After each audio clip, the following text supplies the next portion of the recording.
Okupazio terapeutak. Bide hontan, deialdiko 6. eranskina azalduko deu, okupazio terapeutan oinarri espezifikok jasotzen ditun atala. Kolektibo honen kasun, 10 lanpostu eskainiko die meritu lehiaketan bitartez, eta denak perfildunek izango die. HLA edo goragokoa beharko da lanpostu horietan sartu ahal izateko, bai? 10 lanpostu hauek 2 moduta daude banatuta, bai? Bat txanda libren eta beste bat desgaitasunen bat duen langileentzako txanda, bai? Librek izango die 9 lanpostu eta lanpostu bat gordeko da desgaitasunen bat duten langileentzako. Denean, 10 lanpostu. Meritu lehiaketa honen bitartez, gehienez 100 puntu lortzea izango dugu, bai? Eta 100 puntu hauek daude 2 ataletan banauta. Batetik esperientzie, 60 puntu lortuko ditugula gehienez, eta bestetik bestelako atala daukegu, bai? 40 puntu lortuko ditugula gehienez. Merezimendu guztik, eskaerak aurkezteko azken eguneako lortuta izan beharko ditugu. Hau da, eskaera epea bukatzen bada, imaginau, otsaien 15, eta ni baldin banaiz ikastaro bat iten martxon 15 bukatzen dana, kasu honetan ikastaro horrek ez do zenbauko, bai? Otsaien 15ako bukauta egon beharko lukelako.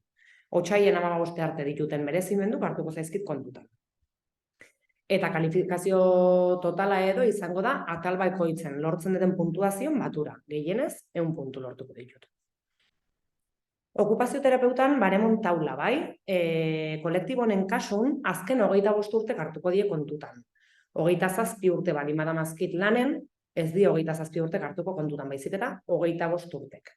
Ez dauke zertan jarrai izan darrik, posible da pertsona batek 25 urte lanen ematea eta tal kual zenbatzea, edo tarte desberdinetan lani izana, bai? Adibidez 2 urte, gero lani gabe egon, beste 5 urte, bai? Baina 25 urte hoien barruko denbora aldik, lan aldik, hartuko zaizkit kontutan.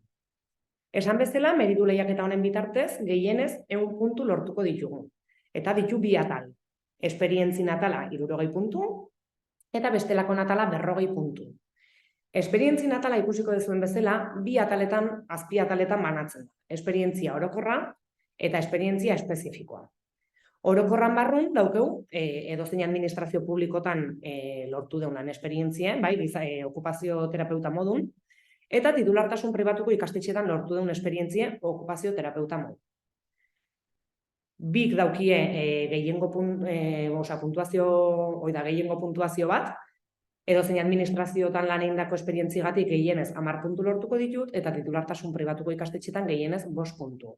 Horrek ez du esan nahi, bitan maksimo baldin badauket, 15 zenbauko zaizkitenik. Bai? Bitan maksimo baldin badauket, hau da, lehenengo orokor edozein administraziokon 10 puntu baldin baditut, eta titulartasun pribatuko ikastetxetako esperientzien atalen 5 puntu baldin baditut, ez zaizkit 15 puntu zenbauko. Zergatik, esperientzia orokor horrek zehazten dolako 10 puntu gehienez kontauko zaizkitela. Orduan, 15 baldin baditut, 10 zenbauko zaizkit. 12 baldin baditut, 10 zenbauko zaizkit. Esperientzia espezifikon berriz, hau da Eusko Jaurlaritzako Hezkuntza Sailen mendeko ikastetxe publikotan lortutako esperientzia. Betire, okupazio terapeuta bezala, bale? Hemen ze lortzen dugu, ikastetxe publikotan, Eusko Jaurlaritzan Hezkuntza Saileko ikastetxe publikotan lanen nahi balin bagea, 2 aldiz zenbatzen zaigu lan esperientzia hau bai. Lehenengo, edozein administrazioetan egoa gine bezala, 00-33 eguneko, eta bestetik, espezifikoki, bai, Hezkuntza Saileko, Eusko Jaurlaritzako Hezkuntza Saileko lan esperientzi bezala. Kasu honetan izango litzekela, 0,166 eguneko. Bale, kontutan hartu taula guztin zehar, bai? Naizetanik puntuazio kopuru bat lortu, normalen zehaztuta dator gehienezko puntuazio bat. Lehen esaten una, 15 puntu lortu dizket esperientzia orokorreko 2 ataletan, baino orokorren gehienez 10 puntu zenbauko zaizkit. Bale, bestelako atalen sartuta, ditugu 3 azpiatal, bai? Bat izango da, LEP bat gaindituta dauketen edo, ez?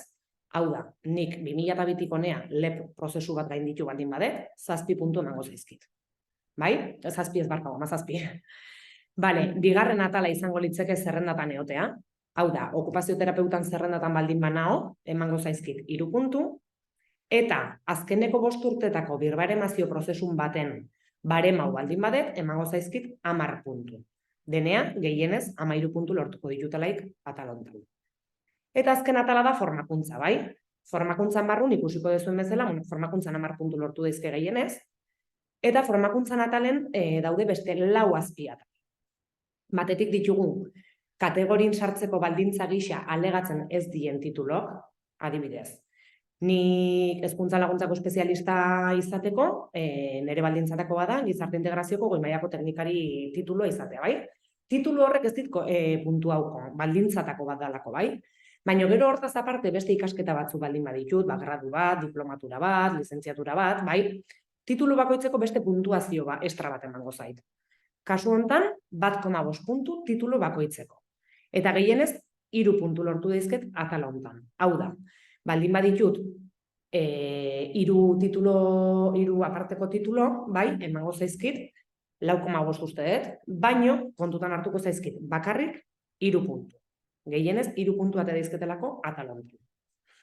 Bale, urrengo atala izango litzeke lortu nahi den lanpostukin, lotura edo funtziokin, lotura dauzkien ikastarok, etengabeko prestakuntzak, bai? Eta banatzen da ordu tarte batzun arabera. Nikin badet ikastaro bat, 15 ordukoa, 10 eta 30 ordu bitartekoa izango litzekenez, emango zait 0,3 puntu ikastaro horrengatik. 2 ikastaro baldin baditut 15 ordugok, emango zaizkit 0,6 puntu. Bale? Hemen berdin helen esaten genuna, posible da eukitzea ikastaro pila bat, baino, kontutan hartu, atal hontan gehienez 4 puntu lortuko ditutela. Orduan, 4 puntua iristen naizenen, ez zait gehiago zenbauko. Bale?